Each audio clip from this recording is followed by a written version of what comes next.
అడిగాడు అర్జునుడు, బావా ఇదేంటి రథం ఇలా కాలిపోయిందని అడిగాడు. నాయనా ఇది ఎప్పుడో కాలిపోయింది. భీష్మ, ద్రోణ, కర్ణ మహావీరులు ప్రయోగించినటువంటి బాణ పరంపరలకి ఈ రథం కాలిపోయింది. నువ్వు కాలిపోతావని దీన్ని కాలిపోకుండా ఆపాను. ఇప్పుడు ఇక యుద్ధంలో విజయం సాధించావు కాబట్టి ఈ రథాన్ని కాలిపోవడానికి అనుమతించాను. కాబట్టి బావా రథం కాలిపోయిందన్నాడు. నిజంగా కృష్ణ పరమాత్మ యొక్క అండే పాండవులకు లేకపోతే గెలవగలరా? మహానుభావుడు యుద్ధంలో నిలబడ్డాడు కాబట్టి రక్షించాడు. అన్న బలరాముడే భీమసేనుణ్ణి చంపుతానన్నప్పుడు కాపాడాడు.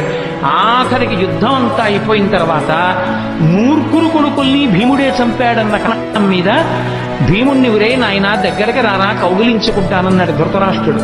పాపం అమాయకంగా వెళ్ళిపోతున్నాడు భీమసేనుడు. చెయ్యి పట్టుకుని వెనక్కి లాగి, బావా నీకు తెలియదు కాసేపు పక్కనుండని ఇనప భీముని యొక్క విగ్రహాన్ని చేయించాడు.